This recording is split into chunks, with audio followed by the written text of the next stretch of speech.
gereja tanggal 8 Juni 2020.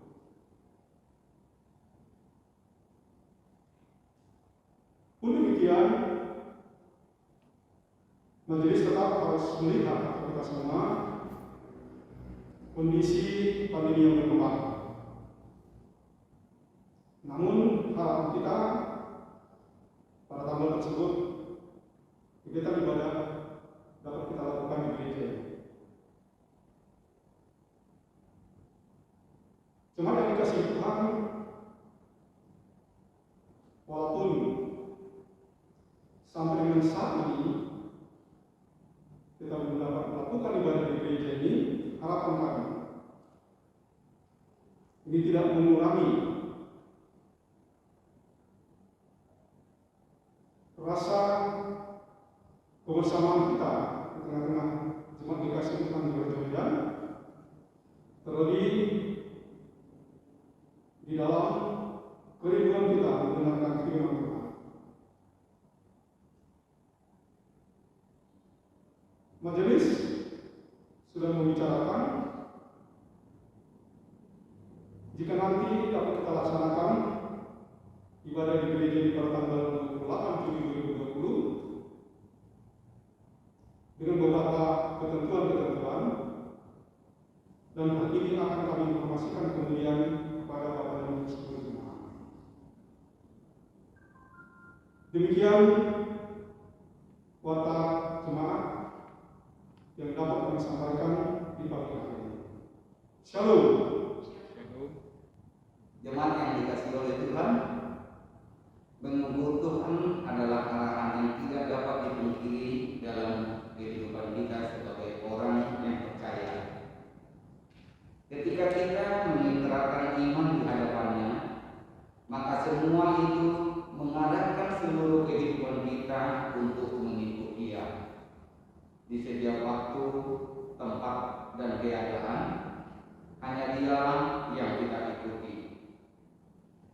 Mungkin tidak mudah untuk mengikutnya, bahkan terkadang begitu sulit. Apalagi ketika kita diperhadapkan dengan pilihan yang nampaknya lebih menjanjikan dalam keluar atau kesenangan daripada mengikut perintahnya. Tapi ketahuilah, misteri mengikut Tuhan yang terbesar kita temukan bukan di saat senang atau suka. Namun misteri mengikut Tuhan terbesar adalah saat kesusahan. Penderitaan datang menghantam kehidupan, kita tetap mengikut Dia. Ya Tuhan, layakkanlah kami selalu mengikut Engkau di sepanjang perjalanan kehidupan. Mari kita awali sukacita di hari ini dengan menaikkan nyanyian.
Marilah kita habiskan ibadah minggu ini dengan menyatakan bahwa pertolongan bagi kita ialah dari Tuhan yang menciptakan langit dan bumi.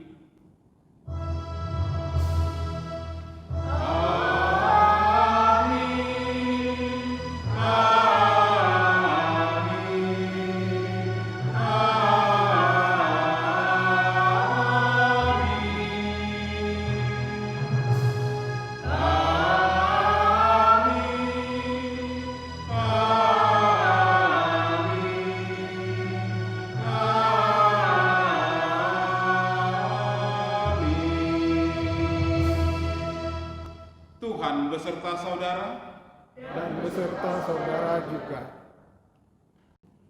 Saudara-saudaraku yang terkasih, jika kita renungkan, seringkali dari bibir kita terucap kalimat yang mengatakan, saya sedang susah, hidupku sedang susah, atau keuangan kami lagi susah, atau kalimat-kalimat lainnya yang intinya berusaha mengungkapkan tentang kesusahan yang sedang kita alami. Kesusahan memang akan membuat orang menggerutu, bahkan menyesali hidup.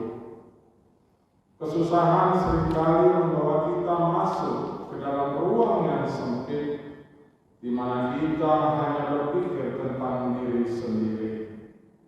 Kesusahan menjadikan kita mengabaikan Tuhan. Kesusahan membuat kita berpikir dua kali untuk terus mengikut Tuhan atau tidak sama sekali. Kesusahan menjadi penentu apakah kita akan terus berjuang mengikut Tuhan di sepanjang kehidupan.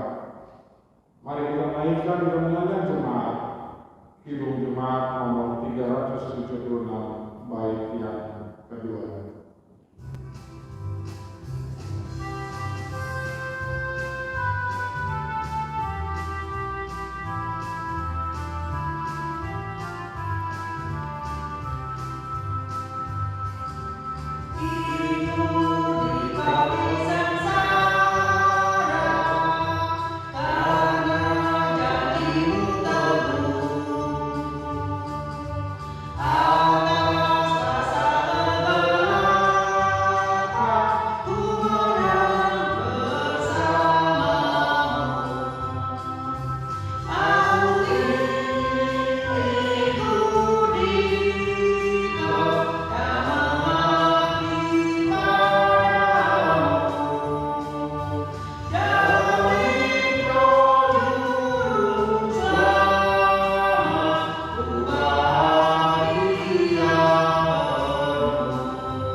Saudara-saudaraku yang terkasih, tidaklah mudah untuk melepaskan sesuatu yang melekat pada kita, apalagi melekatnya sudah bertahun-tahun, bahkan sudah puluhan tahun. Semakin sesuatu itu dekat, melekat dengan kita, semakin sulit untuk kita dapat melepaskannya. Apalagi jika sudah tertanam di dalam otak kita, sudah menjadi bagian hidup kita, dan sudah menjadi kebiasaan yang nyaman untuk kita lakukan maupun kita rasakan. Tetapi sayangnya, Tuhan mengingatkan bahwa jika kita ingin mengikuti Dia, maka Dia ingin tidak ada dua Tuhan dalam kehidupan kita. Kita harus memilih hanya satu Tuhan, yaitu Yesus atau Tuhan yang lain. Jika kita mampu melepaskan sesuatu yang tidak seturut dengan kehendak atau keinginannya dalam kehidupan kita, maka sesungguhnya kita memiliki Tuhan lain di dalam hidup kita. Kita mungkin berpikir, bukankah selama ini baik-baik saja? Tidak ada masalah jika saya tidak melepaskan Tuhan yang lain dalam hidupku ini.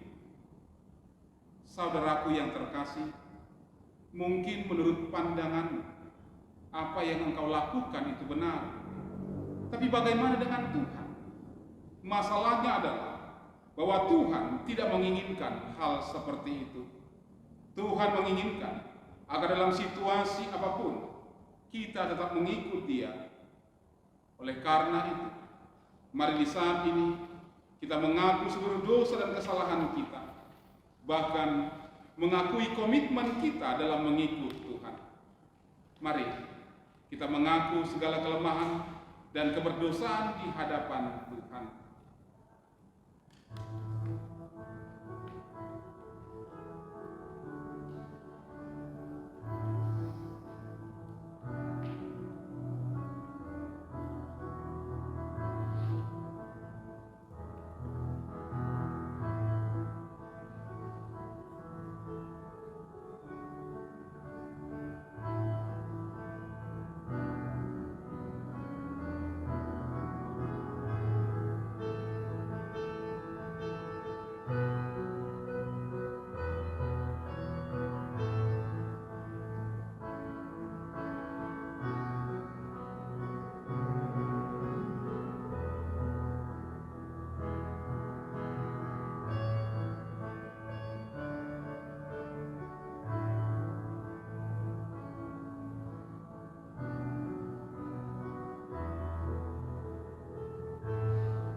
Bapa yang penuh kasih dan sayang, pada kesempatan hari ini kami datang ke dalam hadirat-Mu yang kudus dengan segala kerendahan hati.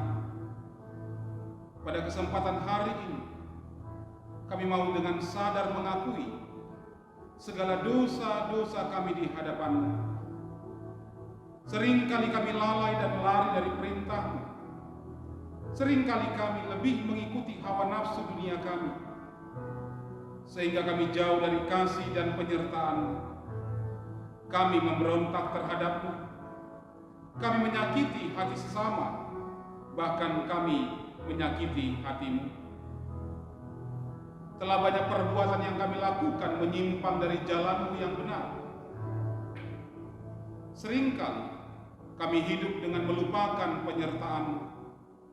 Kami merasa mampu, bahkan kuat untuk menjalani hidup ini tanpa penyertaan-Mu.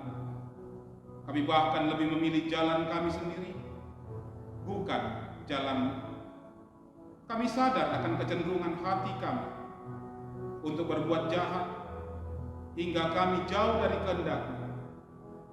Kami sadar betapa beratnya dosa yang kami tanggung. Kami merasa hidup kami dipenuhi dengan rasa bersalah, kehilangan sukacita, bahkan kehilangan damai sejahtera daripada-Mu. Karena itu ya Bapa, kiranya Engkau sudi mengampuni dosa dan kesalahan yang telah kami perbuat.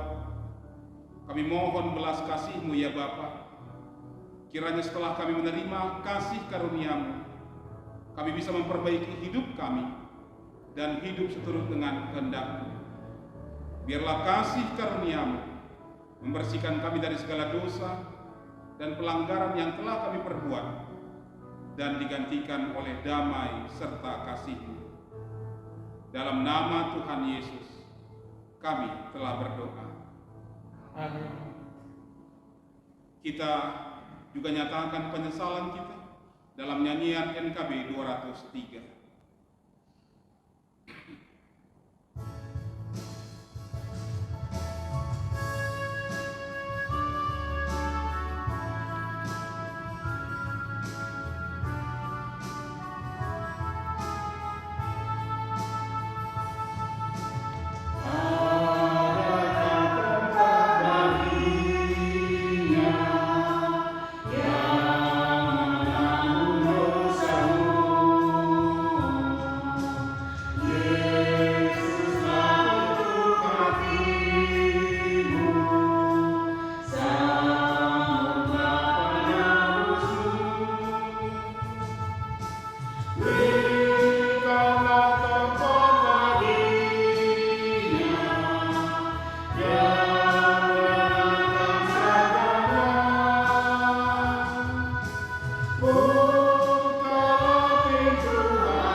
Saudaraku, dengarkanlah berita anugerah yang diambil dari surat Roma 5 ayat 5 sampai 6. Dan pengharapan tidak mengecewakan, karena kasih Allah telah dicurahkan dalam hati kita oleh Roh Kudus yang telah dikaruniakan kepada kita.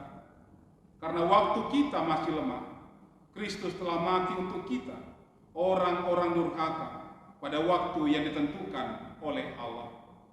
Dalam Kristus engkau telah diampuni. Di dalam Kristus engkau pun telah diampuni. Damai Kristus bagimu. Damai Kristus bagimu juga.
Segala puji dan syukur kami panjatkan kehadiran-Mu atas kasih dan penyertaan Tuhan yang tidak berkesudahan bagi kami seluruh jemaat Tuhan hingga di pagi hari ini. Hati kami rindu Tuhan mendengarkan firman-Mu. Oleh sebab itu Tuhan, jika sebentar lagi kami akan mendengarkan firman Tuhan yang akan disampaikan oleh hamba-Mu Bapak Pendeta Hendrik Sipahutan, kuasai hati dan pikiran kami melalui kuasa Roh Kudus-Mu, agar kami mampu memahami, terlebih melakukannya dalam kehidupan kami sehari-hari.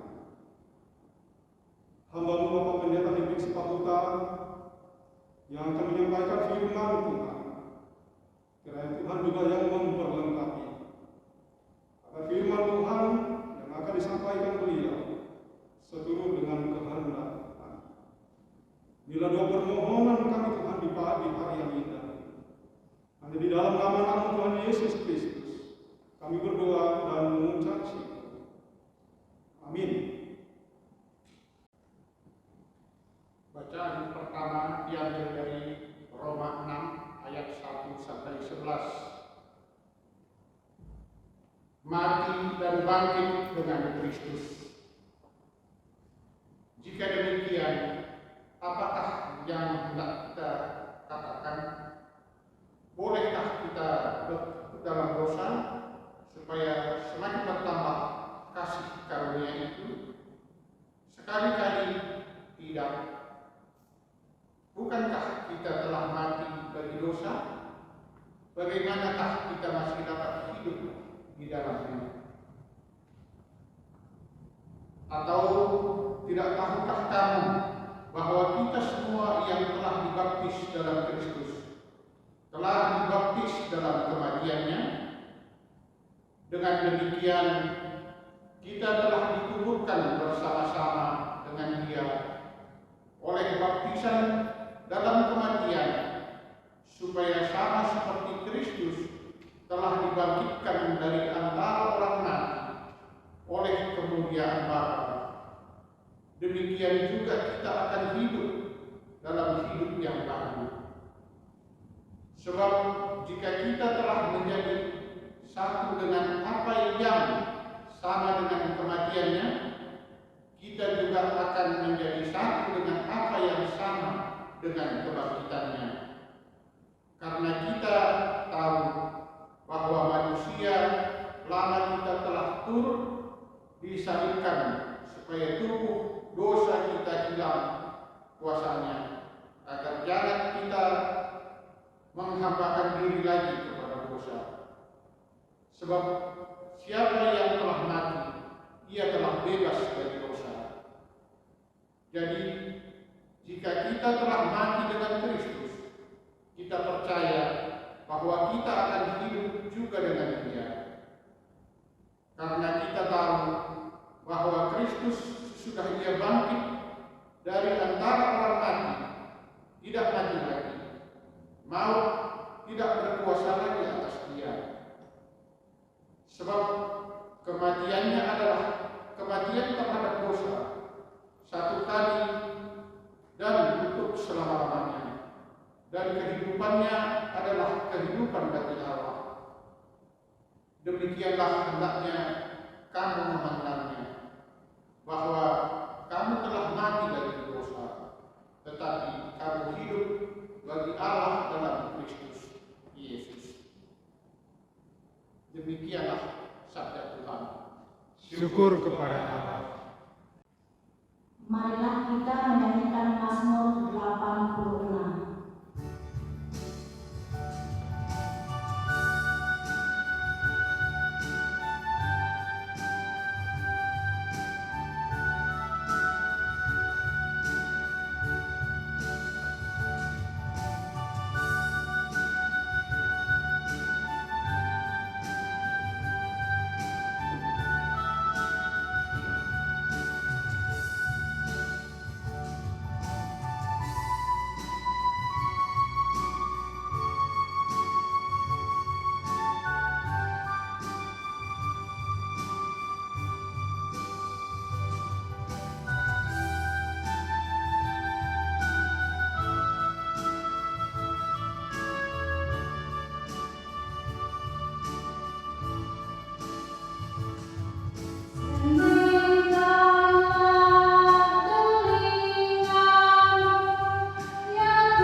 seorang murid jika ia menjadi sama seperti gurunya, dan bagi seorang hamba jika ia menjadi sama seperti tuannya. Jika tuan rumah disebut dijebul, apalagi seisi rumahnya.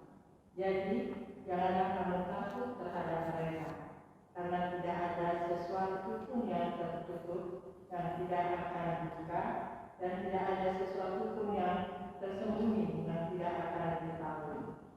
Apa yang dikatakan kepadamu dalam gelap, katakanlah itu dalam terang, dan apa yang dibisikkan ke telingamu, beritakanlah itu dari atas atap rumah. Dan janganlah kamu takut kepada mereka yang dapat membunuh tubuh, tetapi yang tidak berkuasa membunuh jiwa. Takutlah utama kepada Dia yang berkuasa membinasakan baik jiwa maupun tubuh di dalam neraka. Bukankah belum cukup dua ekor sendiri, namun seekor pun daripadanya tidak akan jatuh ke bumi di luar kehendak Bapamu. Dan kamu kepala itu semuanya. Sebab itu janganlah kamu takut, karena kamu lebih berharga daripada banyak penduduk. Setiap orang yang mengakui aku di depan manusia, aku juga akan mengakuinya di depan Bapa-Ku yang di surga. Tetapi barang siapa menyangkal aku di depan manusia, aku juga akan menyangkalnya di depan Bapa-Ku yang di surga. Yesus membawa pemisahan bagaimana mengikut Yesus. Janganlah kamu menyangka bahwa aku datang untuk membawa damai di atas bumi. Aku datang bukan untuk membawa damai, melainkan pedang. Sebab aku datang untuk memisahkan orang dari ayahnya, anak perempuan dari ibunya, menantu perempuan dari ibu mertuanya. Dan musuh orang ialah orang-orang seisi rumahmu. Barang siapa mengasihi bapa atau ibunya lebih daripada aku, ia tidak layak bagiku. Dan barang siapa mengasihi anaknya laki-laki atau perempuan lebih daripada aku, ia tidak layak bagiku. Barang siapa tidak memikul salibnya dan mengikut aku, ia tidak layak bagiku. Barang siapa mempertahankan nyawanya, ia akan kehilangan nyawanya. Dan barang siapa kehilangan nyawanya karena aku, ia akan memperolehnya. Amin.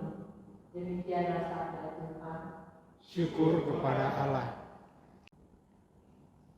Bacaan ketiga, dengarkanlah firman Tuhan dari Kejadian 21 ayat 8 sampai dengan 21. Hati kami terbuka bagi sabdanya.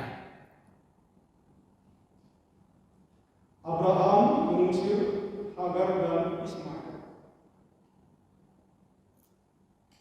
Bertambah besarlah anak itu dan ia Ishak. Lalu Abraham mengadakan perjamuan besar pada hari Ishak di samping. Pada waktu itu Sarah melihat bahwa anak yang dilahirkan Hagar, perempuan Mesir itu bagi Abraham, sedang main dengan Ishak anaknya sendiri. Berkatalah Sarah kepada Abraham, usirlah hamba perempuan itu beserta anaknya, sebab anak hamba ini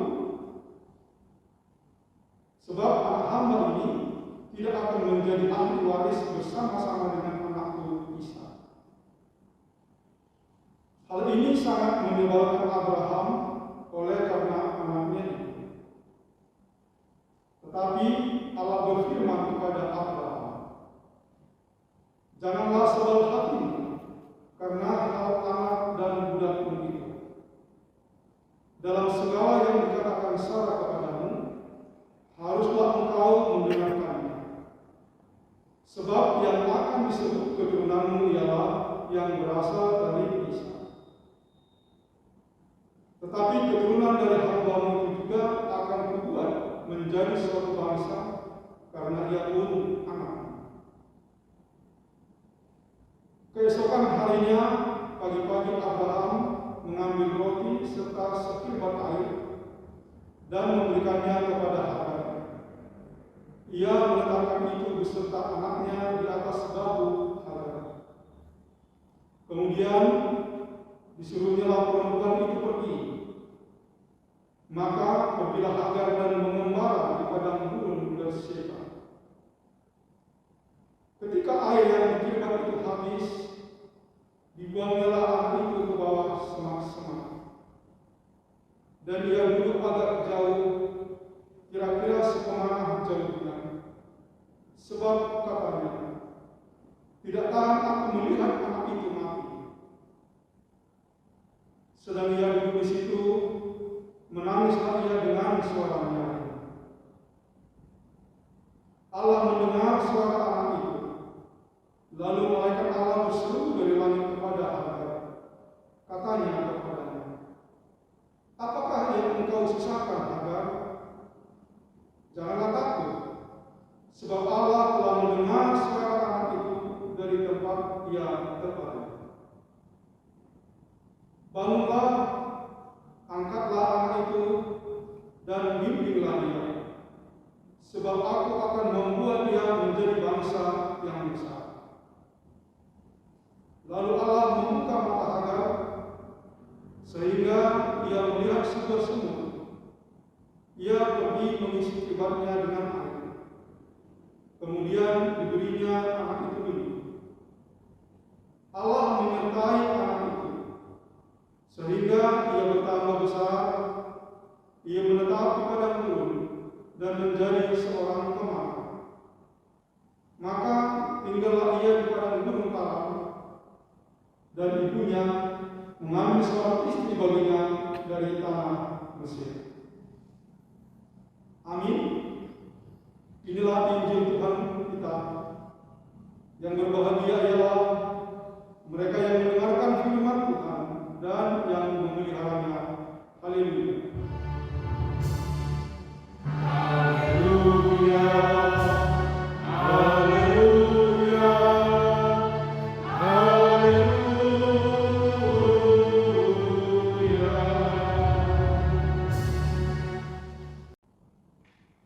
Bapak, Ibu, dan saudara-saudaraku yang terkasih dalam nama Tuhan Yesus Kristus, pembacaan firman Tuhan dalam minggu ini telah kita dengarkan. Yang pertama tadi diambil dari kitab Roma, kemudian dilanjutkan dalam Mazmur antar bacaan kita, Mazmur 86, yang mengungkapkan bagaimana pemazmur sangat mengharapkan Tuhan, menolong dia dalam kesusahan, sehingga dia tetap dapat mengikut Tuhan. Dan kemudian juga dalam bacaan kedua, dari Matius 10 ayat 24 sampai 39, Tuhan Yesus memberi pilihan. Jikalau seseorang memikul salib, ya tidak boleh mengambil sikap yang lain. Dan ini kemudian diperjelas kepada kita dalam kehidupan Abraham yang menjadi bacaan ketiga bagi kita dari kitab Kejadian 21 ayat 8 sampai 21. Dan tema pemberitaan firman Tuhan hari ini kepada kita adalah dalam kesusahan tetap mengikut Tuhan. Dalam kesusahan tetap mengikut Tuhan.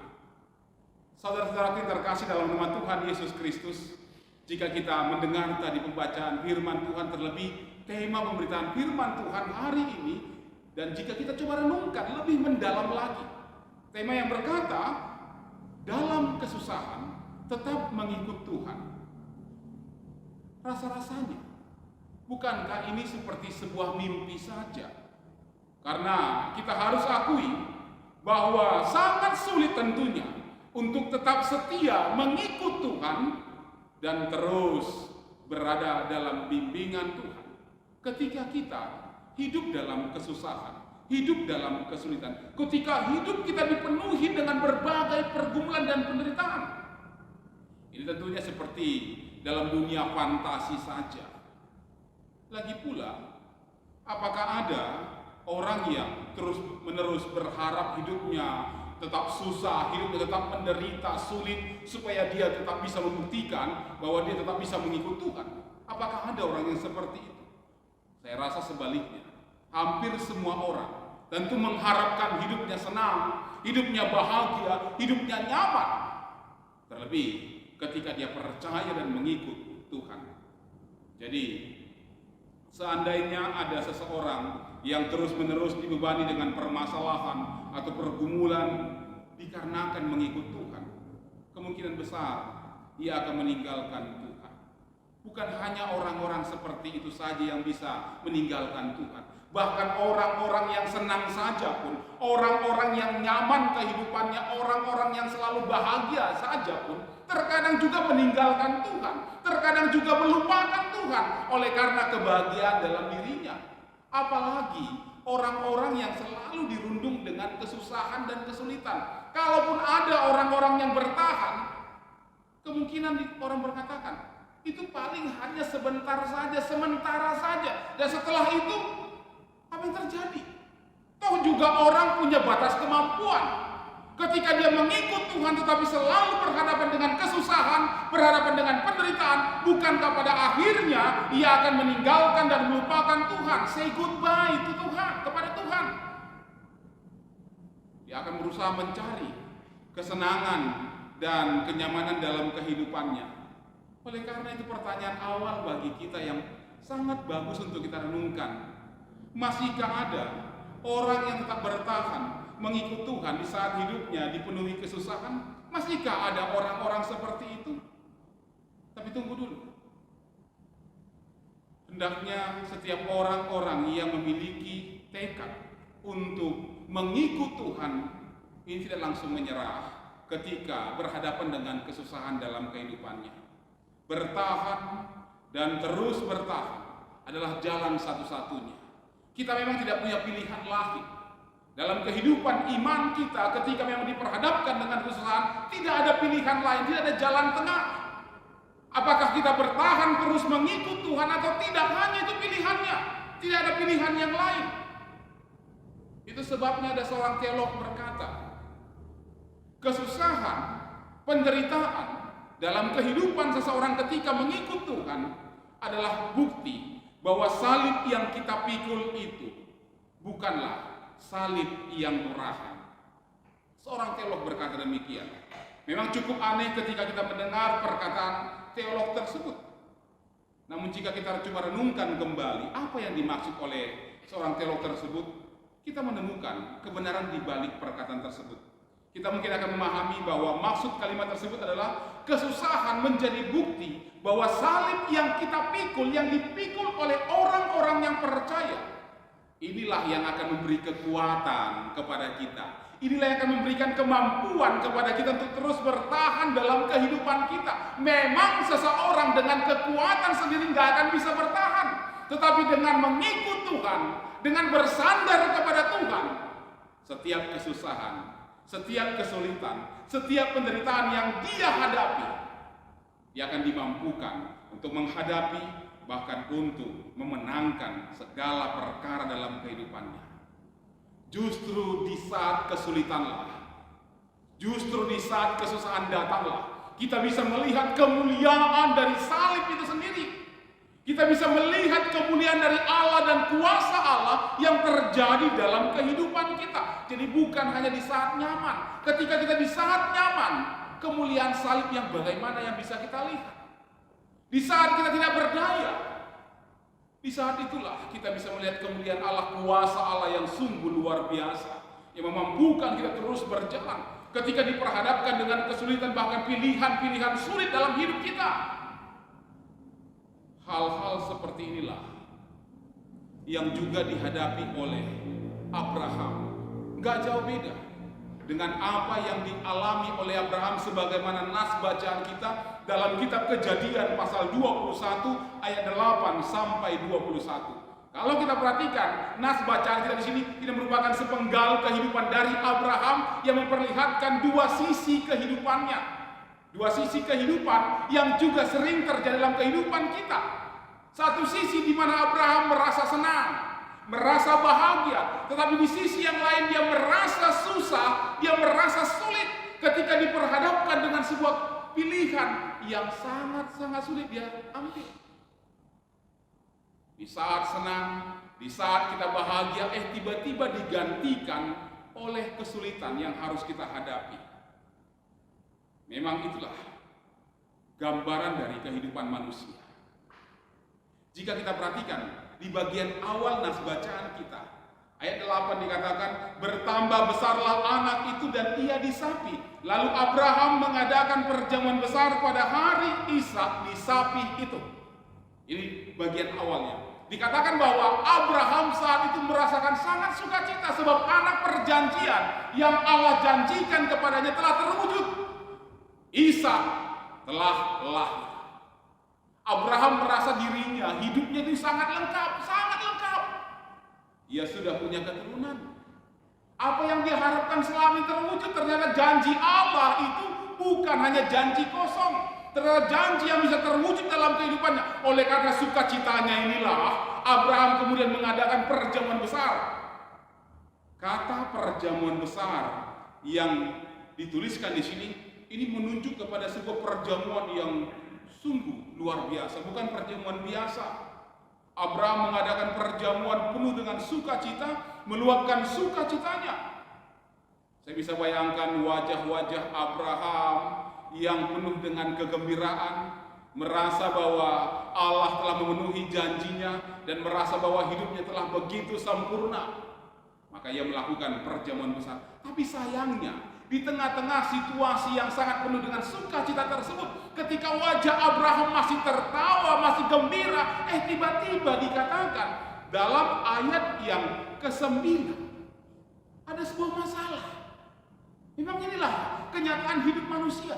Ternyata tidak ada kebahagiaan yang terus-menerus. Di balik sebuah kebahagiaan, kesedihan menanti. Di balik sebuah tawa, ada tangis yang menanti. Tapi bukan hanya seperti itu. Juga sebaliknya, di balik tangis ada tawa. Di balik kesedihan ada sukacita.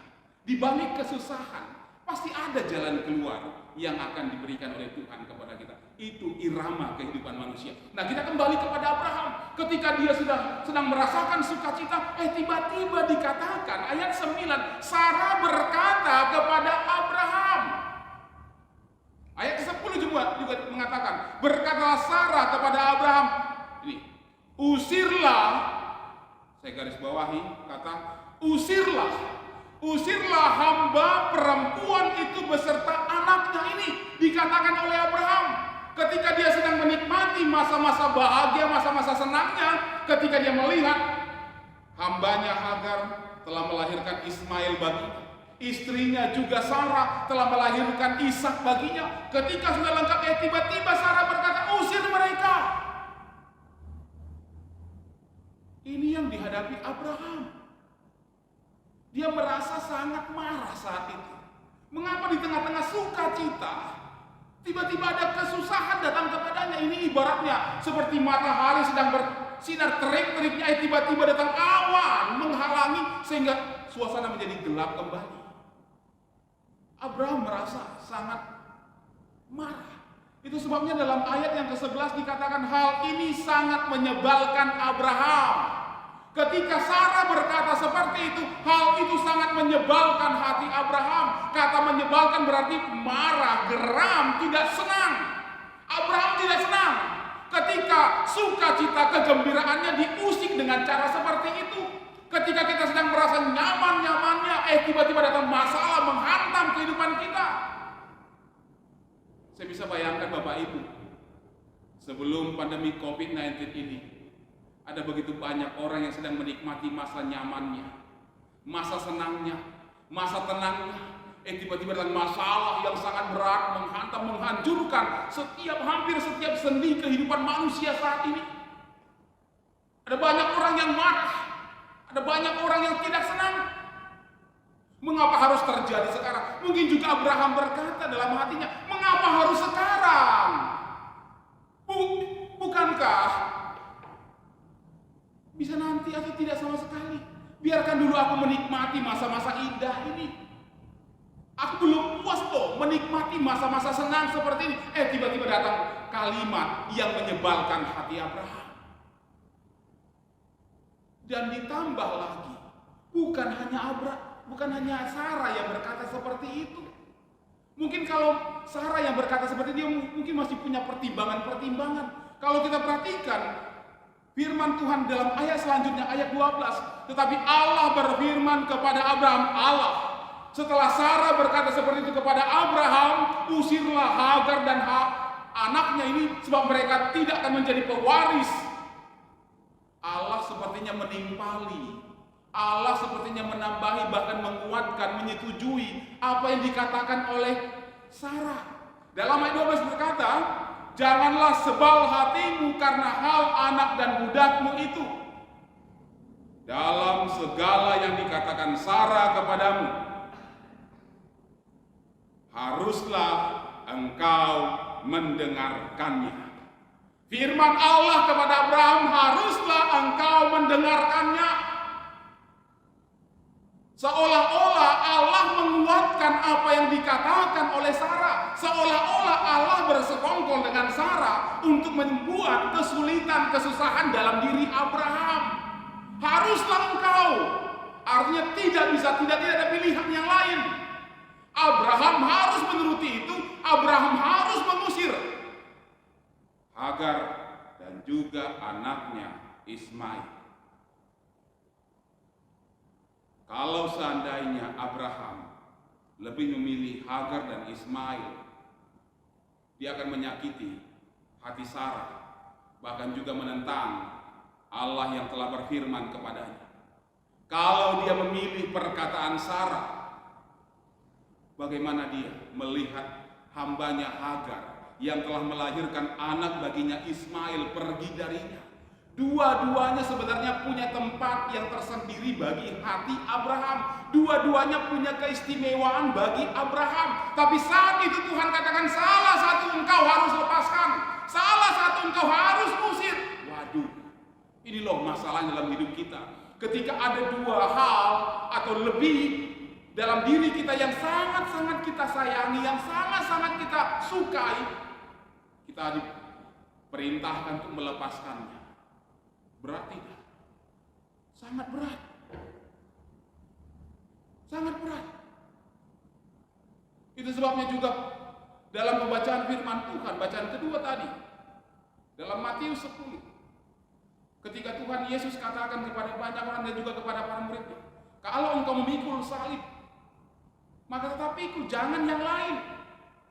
Memikul salib bukan sesuatu yang gampang, sebab itu adalah pilihan akhir bagimu. Juga Yesus juga pernah berkata, jangan pernah ada dua tuan dalam kehidupanmu. Tidak bisa, harus hanya ada satu. Pilihan-pilihan sulit yang terkadang membuat orang susah sering diperhadapkan kepada kita. Sama halnya dengan apa yang dialami oleh Abraham, pilihan sulit. Apakah dia harus tunduk kepada perintah Tuhan atau tidak sama sekali? Abraham memang pada awalnya dia sangat kesulitan untuk menentukan apa yang harus dia pilih.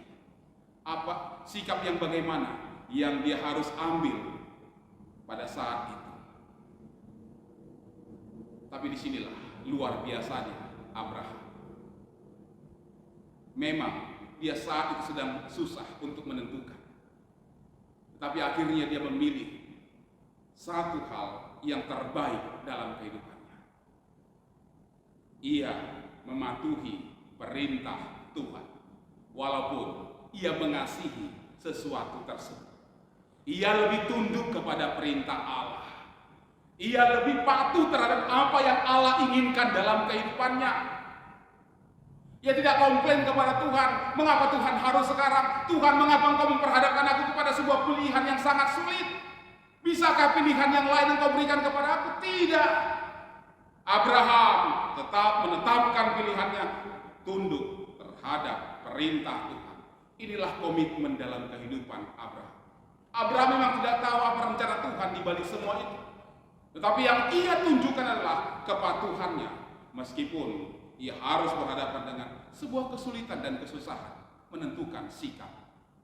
Bapak Ibu jemaat Tuhan yang terkasih, mungkin pada saat ini kita juga sering diperhadapkan dengan kesusahan-kesusahan, kesulitan-kesulitan. Ketika banyak sekali masalah datang dalam kehidupan kita, terlebih pandemi COVID-19 ini. Bagaimana kita menentukan sikap kita? Apakah kita lebih tunduk terhadap perintah Tuhan atau terhadap situasi keadaan yang sedang terjadi? Apakah kita tetap mengikut Tuhan dalam situasi seperti ini, atau mengikuti keinginan dan kehendak hati kita? Tuhan, biarkan aku senang dulu pada saat seperti ini. Tuhan, biarkan aku bahagia dulu pada saat-saat seperti ini. Jangan usik dulu Tuhan. Memang terkadang Tuhan sepertinya sering sekali mengusik kebahagiaan seseorang. Padahal kalau kita pahami, ketika Tuhan mengusik kita seperti itu, Tuhan tahu kebahagiaan yang kita miliki saat itu bukanlah kebahagiaan yang sesungguhnya. Kebahagiaan akan menjerumuskan kita.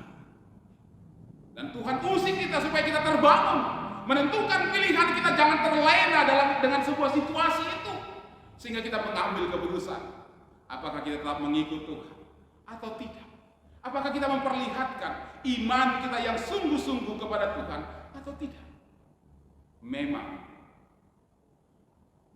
mengikut Tuhan dalam sebuah situasi yang sangat sulit, terkadang bagi sebagian orang adalah sebuah kemustahilan. Tetapi bagi orang-orang percaya, itu adalah satu hal, pilihan yang harus dia nyatakan. Jadi sekali lagi saya ingatkan, apa yang Tuhan Yesus katakan, barang siapa tidak memikul salibnya dan mengikut aku, ia tidak layak bagiku. Memikul salib, lambang identitas kita, di tengah-tengah kesusahan kita, di tengah-tengah kesulitan kita, dan terus mengikut Tuhan. Inilah pilihan kita satu-satunya, tidak ada pilihan lain. Kalau kita memilih yang lain, ia tidak layak bagiku. Yesus katakan hal seperti itu. Dan memang Tuhan tetapkan sebuah standar yang sangat tinggi dalam kehidupan kita. Bagaimana kita mengikut Tuhan di tengah-tengah berbagai pergumulan, di tengah-tengah berbagai kesulitan yang sedang kita hadapi. Tapi ingatlah, mengikut Tuhan tidak akan pernah berakhir sia-sia dalam hidup kita. Mengikut Tuhan akan mempertemukan kita dengan sukacita, kebahagiaan yang jauh lebih besar dari apa yang kita alami saat ini, apa yang kita miliki saat ini. Ingatlah terus dan tetaplah bulatkan tekad dalam hatimu untuk mengikut Tuhan. Amin. Kita renungkan firman Tuhan.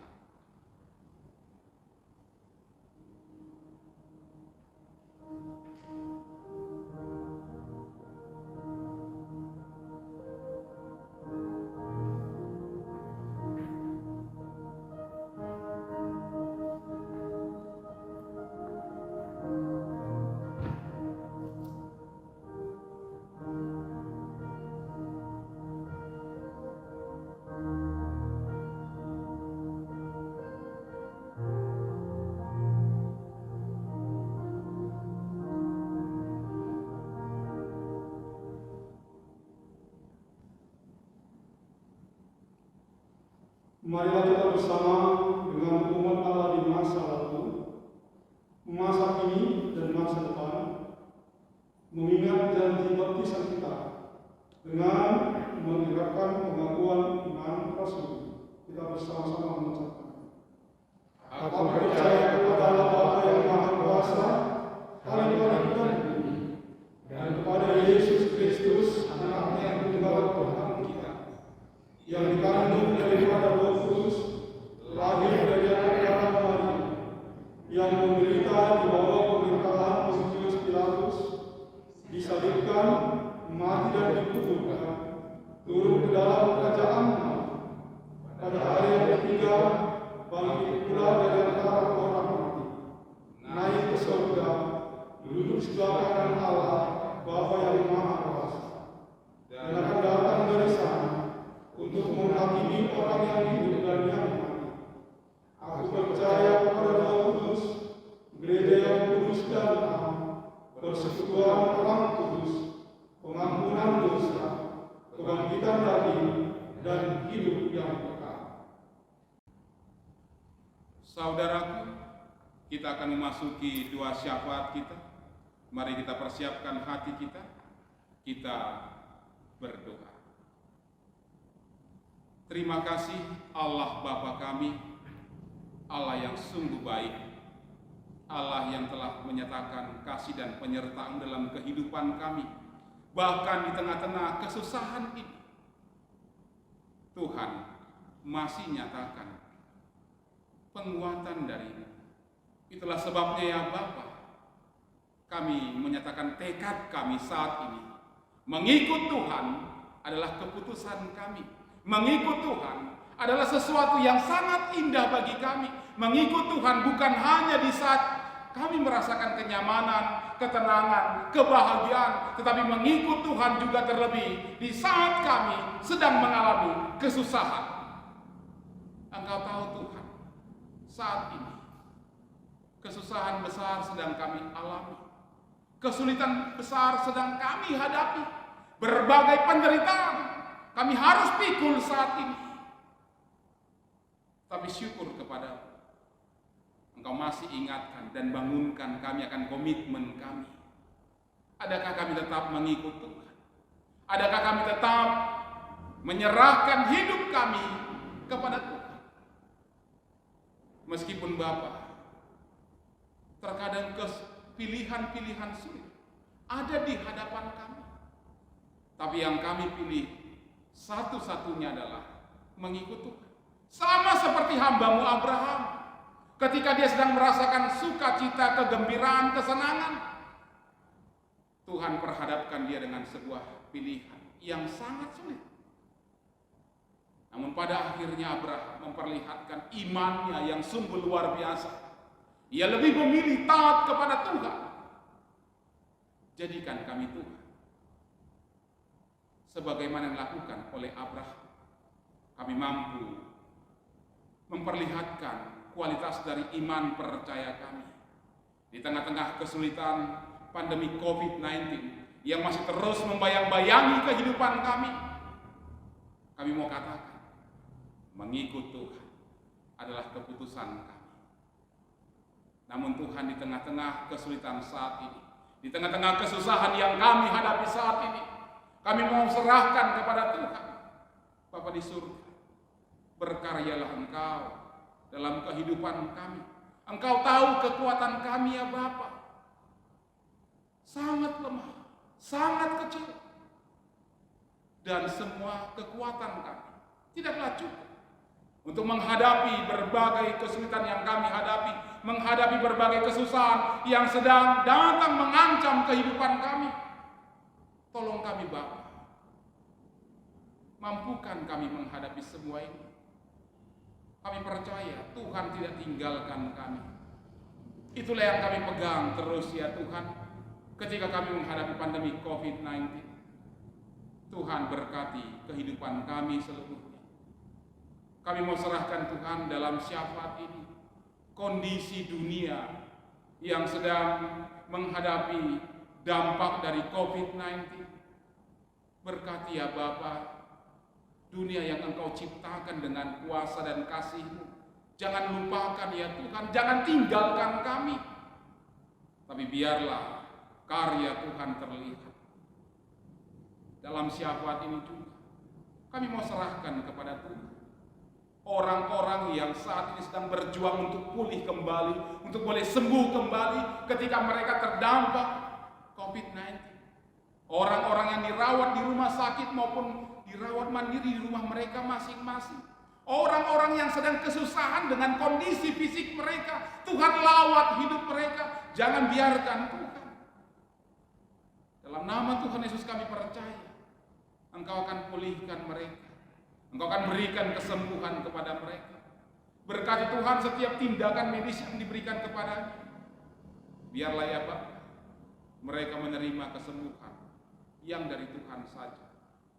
Kami juga serahkan ya Bapak, para medis, dokter dan perawat yang berada di gugus terdepan untuk memberikan pelayanan kepada orang-orang yang sedang berjuang boleh pulih kembali.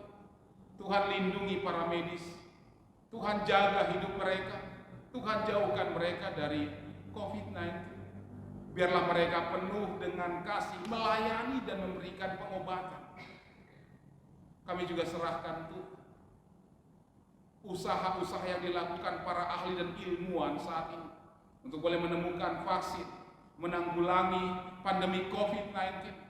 Dalam setiap usaha dan upaya mereka, Tuhan kiranya memberkati, sehingga pada akhirnya hidup kami kembali berjalan dengan baik ketika vaksin untuk menanggulangi COVID-19 telah ditemukan.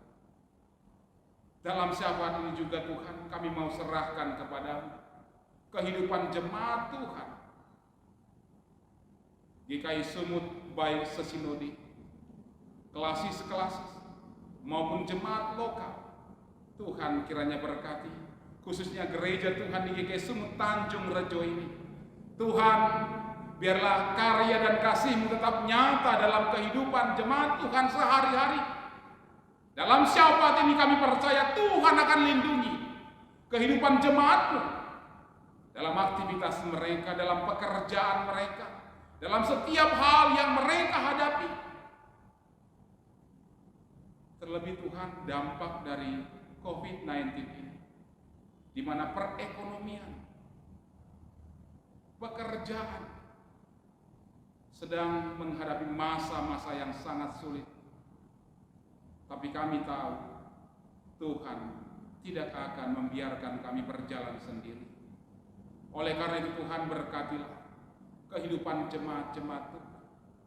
Kami juga serahkan kepadamu jemaat-Mu yang sedang dalam masa pengobatan, dalam masa pemulihan atau dalam masa penyembuhan mereka. Siapapun Tuhan dan dimanapun mereka berada, Tuhan memberkati dan menyertai kehidupan mereka, dan Tuhan nyatakan kuasa-Mu sehingga jemaat-Mu boleh kembali pulih seperti sedia kala. Kami juga menyerahkan saat ini kehidupan para orang tua di tengah-tengah gereja Tuhan. Kami tahu Bapa, mereka begitu rentan terkena dampak COVID-19. Yang kami mohonkan kepada Tuhan, lindungilah kehidupan mereka, sertai mereka selalu Tuhan. Jauhkan mereka dari pandemi COVID-19. Biarlah di masa-masa tua mereka tetap merasakan sukacita. Pelihara selalu iman, percaya mereka, sehingga mereka selalu serahkan hidupnya kepada Tuhan. Berikan kesehatan kepada mereka. Kami juga serahkan kepada Tuhan kehidupan anak-anak jemaat Tuhan di GKI Sumut Tanjung Rejo, dari yang kecil, remaja, pemuda, dewasa, sampai yang tua. Terlebih anak-anak jemaat-Mu yang sedang mengikuti pendidikan dan akan menghadapi ujian di sekolah mereka masing-masing. Tuhan, mampukan mereka mempersiapkan setiap kehidupannya menghadapi ujian yang akan mereka hadapi. Hamba-Mu juga menyerahkan pekerjaan jemaat Tuhan sehari-hari untuk mencukupkan kehidupan dan kebutuhan mereka di rumah tangga masing-masing. Tuhan, berikan yang terbaik. Tuhan, cukupkan kehidupan mereka. Jangan biarkan kami dikuasai oleh kekhawatiran dan ketakutan akan apa yang akan kami makan, apa yang akan kami pakai, apa yang kami minum. Sebab tangan kasih Tuhan akan mampu memberikannya. Bapa di surga, kami juga menyerahkan bangsa dan negara kami kepadamu. Tuhan, berikan damai sejahtera. Para pemimpin kami, dari tingkat pusat hingga tingkat daerah, yang berupaya untuk menanggulangi pandemi COVID-19 ini. Tuhan, berkati juga kehidupan mereka. Terlebih juga daerah kami Sumatera Utara. Bapak, Engkau tahu bagaimana peningkatan kasus orang-orang yang terkena pandemi COVID-19. Tuhan, biarlah Engkau mengajar kami, membimbing kami untuk boleh menjaga diri kami, memutus rantai penyebaran COVID-19 ini, sehingga daerah kami kembali tenang dan kami boleh merasakan sukacita dari Tuhan. Aktivitas kami kembali kami dapat lakukan. Inilah Tuhan harapan kami. Inilah Tuhan doa kami yang kami bawa kepada Tuhan Allah kami, Juru Selamat kami, Tuhan Yesus Kristus, yang mendengarkan setiap doa kami dan yang menyempurnakannya dalam doa Bapa kami. Bapa kami yang di surga, dikuduskanlah nama-Mu, datanglah kerajaan, jadilah kehendak-Mu di bumi seperti di surga. Berilah kami pada hari ini makanan kami yang secukupnya, dan ampunilah kami akan kesalahan kami, seperti kami juga mengampuni orang yang bersalah kepada kami. Dan janganlah membawa kami ke dalam pencobaan, tetapi lepaskanlah kami daripada yang jahat. Karena Engkau yang punya kerajaan dan kuasa dan kemuliaan sampai selama-lamanya. Amin. Saudaraku yang terkasih, sebagai tanda syukur kita oleh karena kasih-Nya yang telah dicurahkan kepada kita, maka marilah kita sekarang bersama-sama mengumpulkan persembahan syukur kita kepada Tuhan. Firman Tuhan yang mendasari berkata demikian, persembahkanlah korban yang benar dan percayalah kepada Tuhan.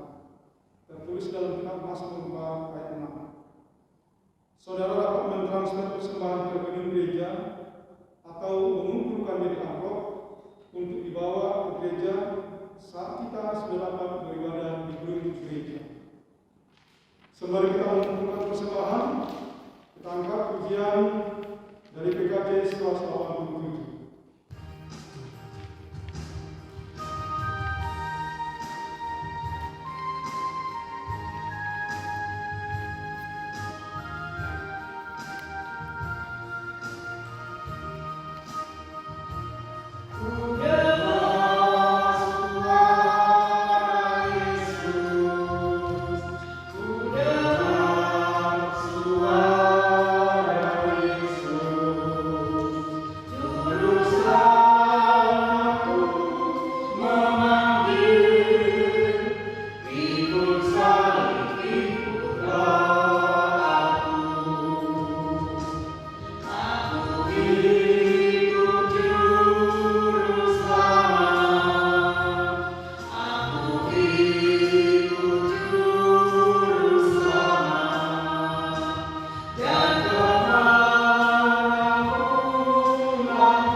Terima kasih Tuhan atas waktu yang Tuhan berikan kepada kami jemaat-Mu untuk menyampaikan persembahan syukur kami kepada Tuhan.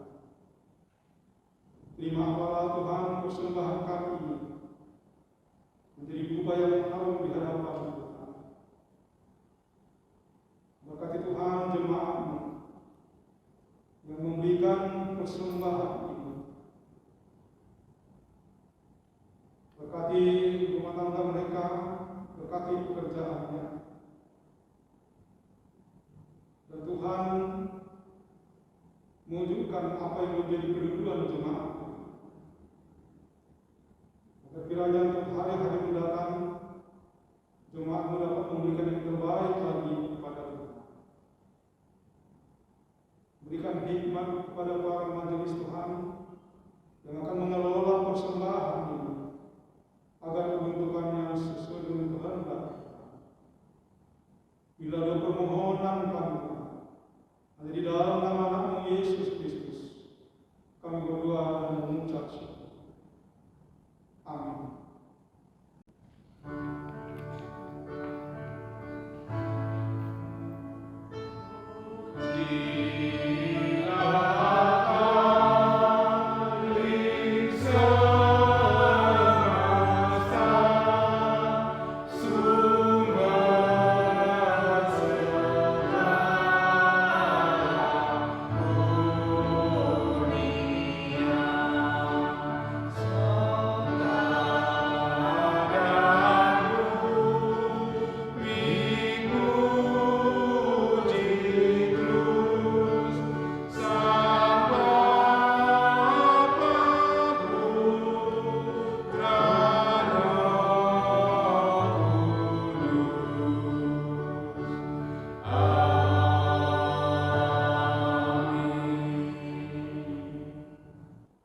Saudara-saudaraku yang terkasih, kita telah diingatkan kembali bahwa mengikut Tuhan merupakan satu-satunya pilihan yang kita harus nyatakan dalam kehidupan kita.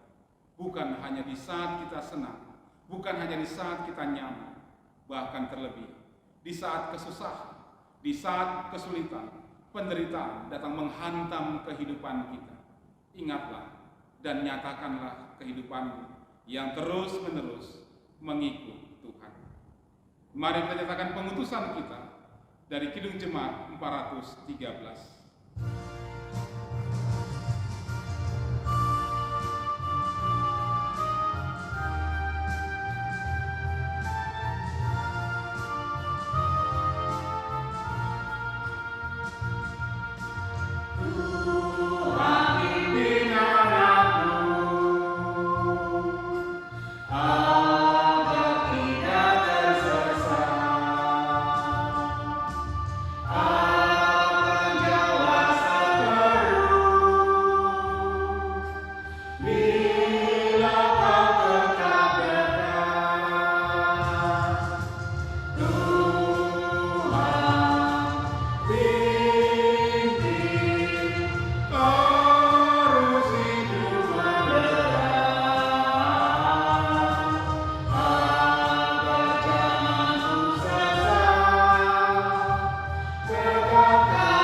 Arahkanlah hatimu kepada Tuhan.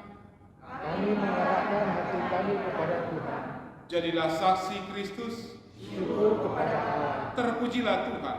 Kini dan selamanya.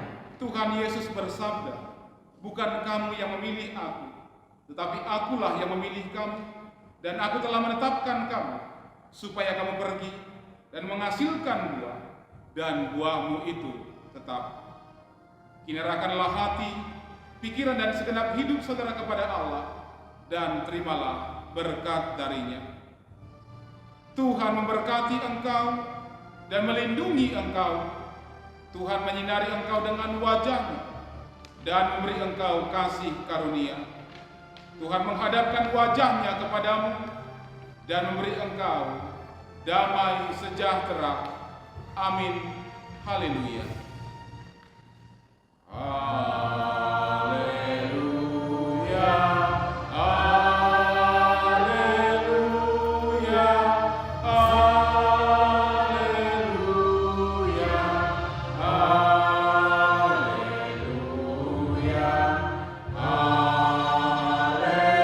Haleluya. Amin.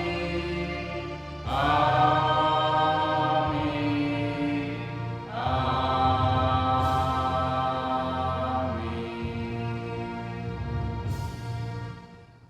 Salam sejahtera, Tuhan memberkati kita semua.